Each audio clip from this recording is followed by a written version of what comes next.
Hello friends, welcome in my second part of chemistry practical viva session। इस session में हम कुछ और टाइट्रेशन से रिलेटेड कुछ क्वेश्चंस और डिस्कस करेंगे। पार्ट 1 में हमने टाइट्रेशन और उसकी परफॉर्म करने की करेक्ट मेथड डिस्कस की है।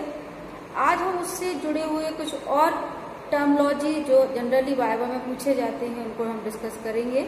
तो आपने अगर पहला पार्ट नहीं देखा है तो प्लीज आप पहले इसको देख लीजिए, उसके बाद उसके आगे हम इसको कंटिन्यू कर रहे हैं। तो टाइट्रेशन में कुछ टर्म्स और हैं जिनको कि हमको डिस्कस करना है, जिनके बारे में हमको जानना जरूरी है। जैसे फर्स्ट इज टाइट्रेंट। टाइट्रेंट और टाइट्रेट दो वर्ड होते हैं। जैसे हमने इसके फर्स्ट पार्ट में डिस्कस किया था कि जब भी कभी हम टाइट्रेशन करते हैं तो उसमें दो सॉल्यूशन लेते हैं। एक होता है नॉन सॉल्यूशन और एक होता है unknown solution. Non solution means whose strength is given, whose strength is already determined। तो जिसकी स्ट्रेंथ हमको पहले से गिवन होती है, पता होती है, डिटरमाइन करके हमको दी जाती है, दैट इज नॉन सॉल्यूशन। तो जो नॉन सॉल्यूशन है उसी को हम बोलते हैं titrant. Titrant means non strength solution या whose strength is already given, whose strength is already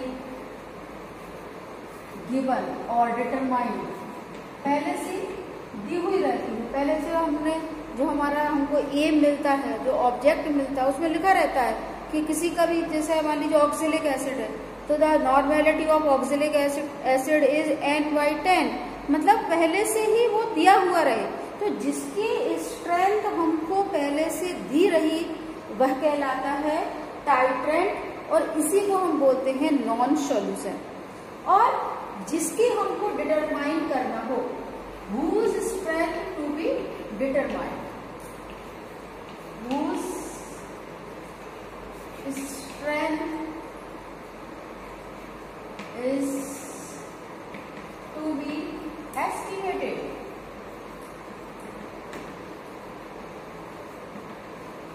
पहले से हमको पहले से ना दी रहे, बल्कि हम नॉन सॉल्यूशन या टाइट्रेंट की हेल्प से जिस भी सॉल्यूशन की स्ट्रेंथ को हम डिटरमाइन करते हैं, जो अननोन सॉल्यूशन जिसको हम बोलते हैं, वही हमारा क्या कहलाता है, टाइट्रेट।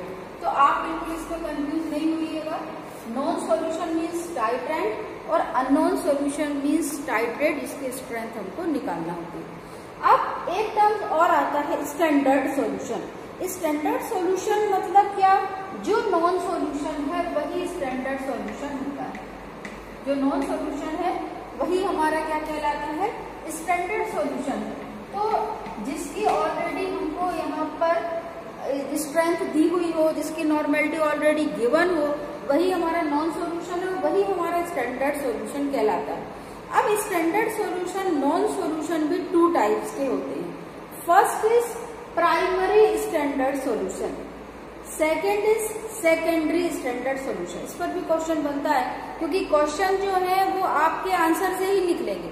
आपको यदि टाइट्रेंट बताया, आपने टाइट्रेट बताया, आपने नॉन सॉल्यूशन बताया, तो टीचर का नेक्स्ट क्वेश्चन फिर रेज होता है कि व्हाट इज स्टैंडर्ड सॉल्यूशन। तो स्टैंडर्ड सॉल्यूशन मीन्स क्या, जिसकी नॉर्मेलिटी हमको ऑलरेडी गिवन हो, पता हो, पहले से दी हुई हो, वो नॉन सॉल्यूशन है। अब इसके भी दो पार्ट होते हैं, एक होता है प्राइमरी स्टैंडर्ड सॉल्यूशन और दूसरा होता है सेकेंडरी स्टैंडर्ड सॉल्यूशन।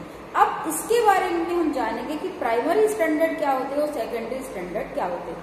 तो देखिएगा, जो प्राइमरी स्टैंडर्ड सॉल्यूशन जो होते हैं उसमें कुछ फीचर्स होते हैं, कुछ स्पेशल कैरेक्टर्स जो होते हैं। सबसे पहले तो it should be pure in form, यानी इसका प्योरिटी बहुत अच्छी होना चाहिए, एकदम प्योर कंपाउंड होना चाहिए। जिसका भी हम प्राइमरी स्टैंडर्ड सॉल्यूशन बना रहे हैं वो एकदम प्योर हमको मिलना चाहिए। इम्प्योर सब्सटेंस से प्राइमरी स्टैंडर्ड सॉल्यूशन नहीं बनते। तो सबसे फर्स्ट जो है कि वो कैसा होना चाहिए, प्योर होना चाहिए। उसके बाद second is accurately weighted, accurately weighted, यानी इससे हम इसका जब भी हम वेट करें, ऐसे कंपाउंड जिनका हम वेइंग करते हैं, मान लीजिए हमको उसको 5 ग्राम वे करना है, 6 ग्राम वे करना है, 4 ग्राम वे करना है, तो एग्जैक्ट जो हमने 4 ग्राम वे किया वो एक्चुअल में उसका वेट 4 ग्राम ही होना चाहिए। अब आपका क्वेश्चन होगा कि जब हमने 4 ग्राम वे किया है तो 4 ग्राम से हम वेरी कैसे कर सकता है?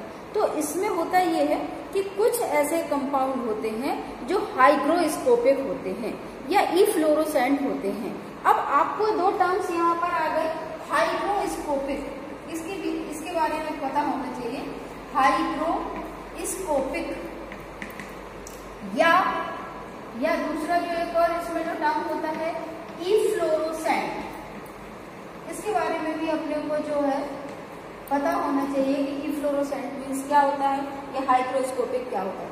हाइग्रोस्कोपिक वो कंपाउंड होते हैं जो मॉइस्चर को एब्जॉर्ब कर लेते हैं। यदि हमने इसको ऐसे ओपन में रख दिया तो आपने देखा होगा कि कुछ ऐसे केमिकल्स होते हैं, जैसे हमने NaOH को आप ऐसे ओपन में रखिए तो आप देखेंगे धीरे धीरे उसमें मॉइस्चर एब्जॉर्ब हो जाएगा और वो थोड़ा सा मेल्ट हो जाएगा, गीला गीला सा हो जाता है। तो वैसे कंपाउंड क्या कहलाते हैं? हाइग्रोस्कोपिक होते हैं।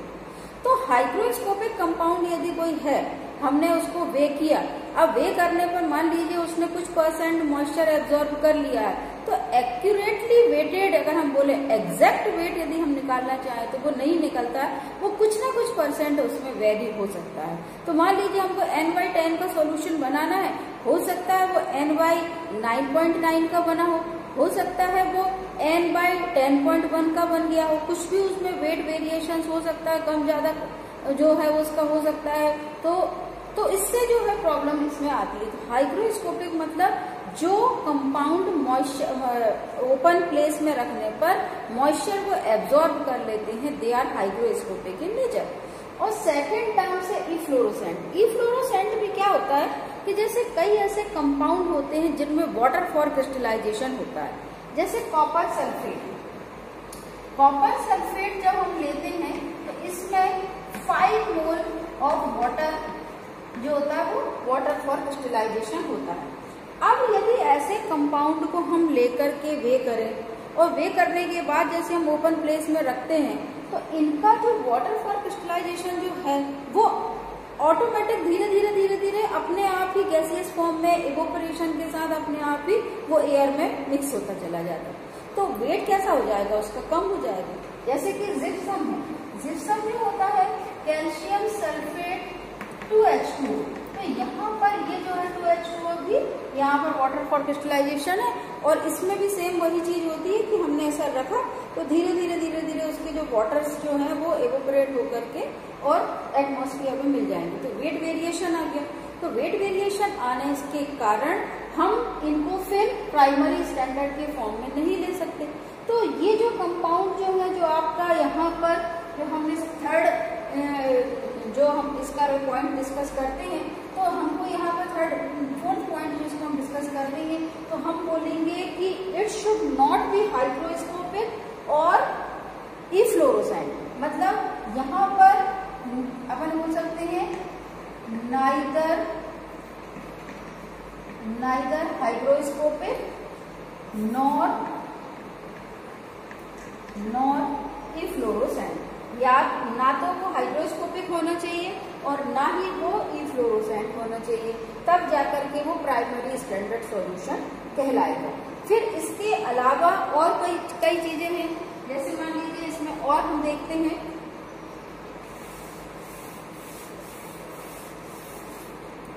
नेक्स्ट है it should be stable in air, moisture, temperature. Oven में भी हम इसको रखते हैं कभी और कई बार। हम कुछ कंपाउंड जो होते हैं उनको हमको ड्राई करना होता है, तो ड्राई करना होता है तो हम उनको ओवन में रख देते हैं। ओवन का कुछ टेम्परेचर होता है तो वो टेम्परेचर भी उतना वेयर करे, वो डीनेचर्ड ना हो जाए, उसमें कुछ कैरेक्टरिस्टिक्स उसके चेंज ना हो।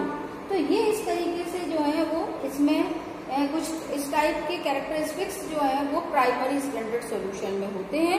एक्यूरेटली वेटेड होना चाहिए, प्योर कंपाउंड होना चाहिए, नाइदर हाइग्रोस्कोपिक नॉर इफ्लोरोसेंट होना चाहिए, स्टेबल होना चाहिए हर कंडीशन में। तो यहाँ पर इनको हम प्राइमरी स्टैंडर्ड सॉल्यूशन बोलते हैं। उसके बाद और कुछ चीजें हम ध्यान रखते हैं, high molecular weight, high molecular weight और इक्विवेलेंट वेट।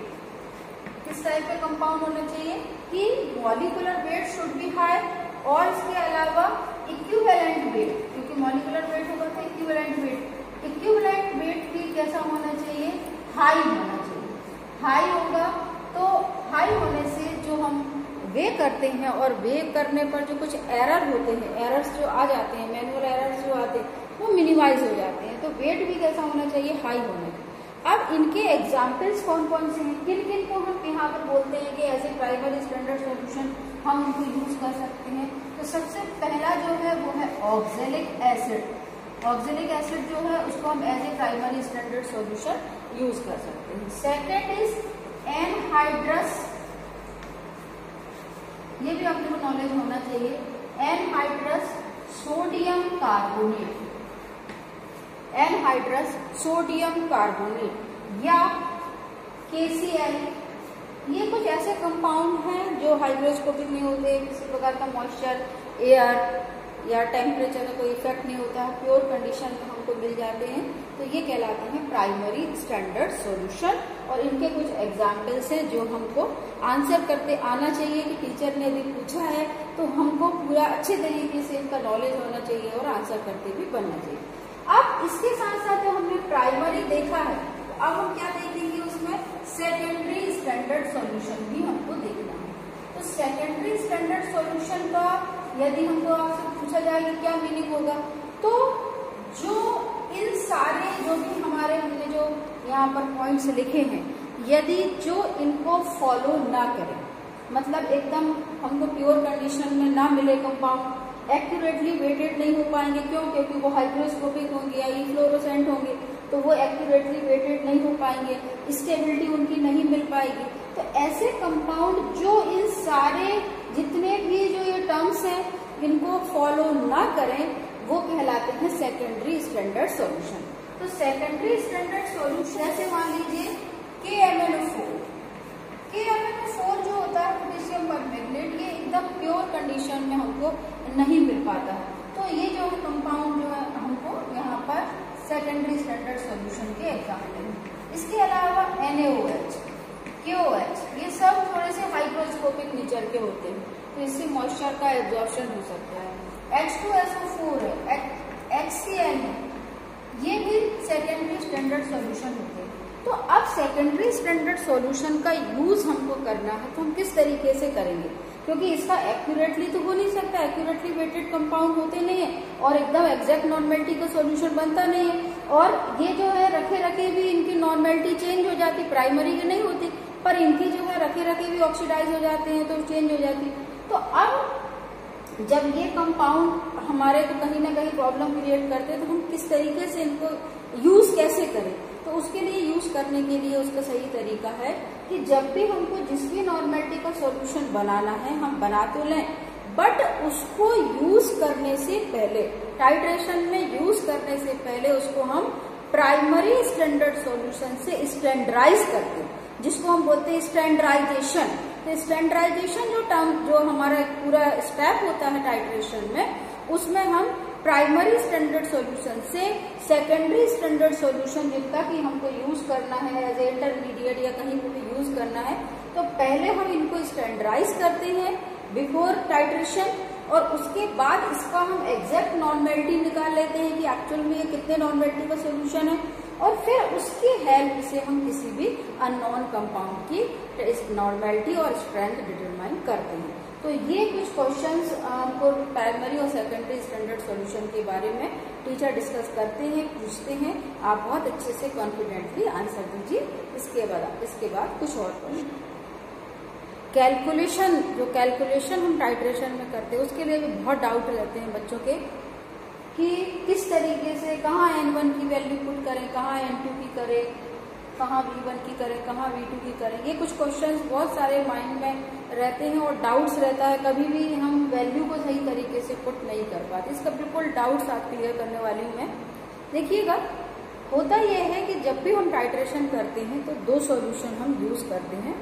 एक सॉल्यूशन नॉन होता है, एक सॉल्यूशन अननोन होता है। एक सॉल्यूशन को हम ब्यूरेट में फिल करते हैं, एक सॉल्यूशन को हम पिपेट में लेते हैं। अब बिल्कुल क्लियर कट है, सीधा सीधा हिसाब है कि मान लीजिए हमने दो कंपाउंड लिए हुए हैं, एक लिया हुआ है H2SO4 का सॉल्यूशन और दूसरा मान लीजिए ले लिया है NaOH। ये एग्जाम्पल ले रही हूँ, आप जो भी टाइट्रेशन करेंगे, आप KMnO4 के साथ फेरस अमोनियम सल्फेट कर रहे हैं, आप EDTA के साथ हार्ड वाटर कर रहे हैं, आप अल्कलाइन वाटर के साथ H2SO4 को कर रहे हैं, आप उसी को भी टाइट्रेशन कर रहे हैं। हमेशा दो केमिकल, दो सॉल्यूशन आपको बिल्कुल ऑपोजिट नेचर वाले रहेंगे जिनके बीच में हम टाइट्रेशन करने वाले।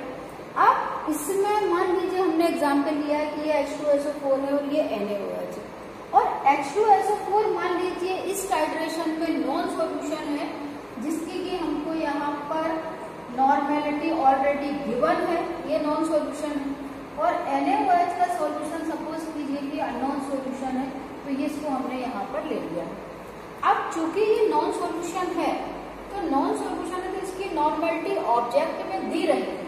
वो हो सकता है कि 1/10 हो, 1/20 हो, 1/30 हो, 1/40 हो, कुछ भी हो सकता है। तो ऑलरेडी गिवन होगी, जो नॉन सॉल्यूशन होगा उसकी नॉर्मेलिटी गिवन होगी। तो आप भी क्या करिएगा कि जब टाइट्रेशन में कैलकुलेशन करते हैं तो नॉन सॉल्यूशन को लेफ्ट साइड में रखिएगा, अननोन सॉल्यूशन को राइट साइड में रखिएगा। तो अननोन सॉल्यूशन में जो है नॉर्मेलिटी इसकी फाइंड आउट करना है, इसकी गिवन, तो गिवन है तो यहाँ पर आ जाएगी। अब इसके बाद सेकंड कंफ्यूजन होता है कि V1 की वैल्यू जो भी है वो यहाँ रखना है, यहाँ रखना है, कहाँ ब्यूरेट की रीडिंग को कहाँ रखना है, ये कंफ्यूजन मैक्सिमम स्टूडेंट्स को रहता है। तो अब आप क्या करिएगा कि ये देखिए आपने कहाँ पर क्या सॉल्यूशन लिया है। यदि आपने ब्यूरेट में H2SO4 फिल किया हुआ है, फॉर एग्जाम्पल H2SO4 आपने ब्यूरेट में फिल किया है और NaOH जो है आपने यहाँ पर पिपेट से लेकर के कॉनिकल में ट्रांसफर किया है। चूंकि पिपेट से लिया हुआ है, पिपेट आपका 10 ml का हो सकता है, 20 ml का हो सकता है, जो भी हो सकता है, एक वैल्यू तो एक वॉल्यूम तो डेफिनेट होगी। तो डेफिनेट वॉल्यूम है जो बिल्कुल कांस्टेंट है, जिसकी वैल्यू आपने उसको पिपेट से कॉनिकल में ट्रांसफर किया हुआ है और ये NaOH और ये अननोन सॉल्यूशन है। तो यहाँ पर आपने क्या किया है, NaOH का सेट ये बनाया है, मतलब नॉर्मेलिटी ऑफ NaOH को N2 से डिटरमाइन किया है और वॉल्यूम ऑफ NaOH को V2 से। और NaOH किससे ले रहे हैं आप, पिपेट से ले रहे हैं, मतलब पिपेट से ले रहे हैं, मतलब उसका वॉल्यूम कितना हो जाएगा, 10 हो जाएगा। यदि आप NaOH को ब्यूरेट में लेते तो फिर ब्यूरेट रीडिंग यहाँ पर फिल होती। आप किससे ले रहे हैं, किस सॉल्यूशन को, उसका आपका ध्यान रखना है। अगर आप पिपेट से ले रहे हैं तो आपका जो वॉल्यूम रहेगा वो डेफिनेट रहेगा, वो 10 होगा, 20 होगा, 30 होगा, जो भी होगा, जितना भी ml का पिपेट होगा उतने का हो सकता है। तो वो आपको यहाँ पुट करना है। अब H2SO4 आपका यहाँ पर H2SO4 का हमने नॉर्मेलिटी ऑफ H2SO4 यहाँ रखा है, वॉल्यूम ऑफ H2SO4 को V1 से डिनोट किया है। मतलब ये हुआ कि N1 की वैल्यू तो ऑलरेडी नोन होने के कारण गिवन है, और V1 चूंकि यहाँ पर हमने H2SO4 ब्यूरेट में फिल किया है, इस वजह से जो भी ब्यूरेट रीडिंग आई, आपको मान लीजिए आया 9.6, मान लीजिए सपोज हमने इसको करने की मेथड प्रीवियस लेक्चर में, प्रीवियस वीडियो में दिखा दी है पार्ट 1 में, आप जरूर उसको देखिएगा, उससे आपको बहुत अच्छा, आपको कभी टाइट्रेशन में बोरियत नहीं लगेगी। तो आपने यहाँ पर क्या मान लो 9.6 आया, फाइनल वैल्यू 9.6 आ गई, तो यहाँ पर आप क्या पुट करेंगे, 9.6 पुट कर देंगे। क्योंकि H2SO4 ब्यूरेट में है तो ब्यूरेट रीडिंग जो वॉल्यूम रहेगी, जो ब्यूरेट की रीडिंग रहेगी, मतलब जो वॉल्यूम कंज्यूम होगी उसको पुट करेंगे, और N2 हमको यहाँ पर डिटरमाइन करना होता है, ये आ जाएगा। अब इसके बाद आपने यहाँ पर पूरा कैलकुलेशन करके क्या निकाल लिया, नॉर्मेलिटी निकाल ली। अब नॉर्मेलिटी के बाद आपको फाइनली निकालना पड़ती है स्ट्रेंथ। स्ट्रेंथ के लिए जो रिलेशन है उसको हम ध्यान रखेंगे कि जो नॉर्मेलिटी आपने फाइंड आउट की है ऊपर, ये नॉर्मेलिटी मतलब N2 की वैल्यू जो नॉर्मेलिटी, उसको मल्टीप्लाई करेंगे हम इक्विवेलेंट वेट। अब इक्विवेलेंट वेट किसका इक्विवेलेंट वेट? जिसकी स्ट्रेंथ निकालना है। किसकी स्ट्रेंथ निकालना है? अननोन कंपाउंड की। मतलब अननोन कंपाउंड की स्ट्रेंथ निकालना है, मतलब किसकी निकालना है आपको? NaOH अननोन है यहाँ पर, NaOH। तो यहाँ पर इक्विवेलेंट वेट भी किसका आएगा? NaOH का आएगा। जिसकी स्ट्रेंथ निकालना है उसी के इक्विवेलेंट वेट से उसको मल्टीप्लाई करेंगे, क्योंकि नॉर्मेलिटी भी आपने किसकी फाइंड आउट की है? NaOH की, मतलब अननोन सॉल्यूशन की करी। तो NaOH की ही नॉर्मेलिटी और NaOH ही का ही इक्विवेलेंट वेट, दोनों को मल्टीप्लाई करेंगे, then we get strength of unknown NaOH solution या अननोन सॉल्यूशन, जो भी आपको निकालना है। तो स्ट्रेंथ हमने निकाल ली। फिर नेक्स्ट क्वेश्चन आता है, what is the unit of strength? Strength की यूनिट, सांद्रता की यूनिट, कॉन्सेंट्रेशन की यूनिट जो होती है वो किसमें होती है? ग्राम पर लीटर में। तो ग्राम पर लीटर में इसका जो है नॉर्मल इसकी जो है नॉर्मल जो वैल्यू है, यूनिट है, ग्राम पर लीटर में हम लेते हैं। फिर इसी को हम मिलीग्राम पर लीटर में कन्वर्ट कर सकते हैं। तो मिलीग्राम पर लीटर में कन्वर्ट करने के लिए 1000 से मल्टीप्लाई करके इसी को हम मिलीग्राम पर लीटर में कन्वर्ट करते हैं।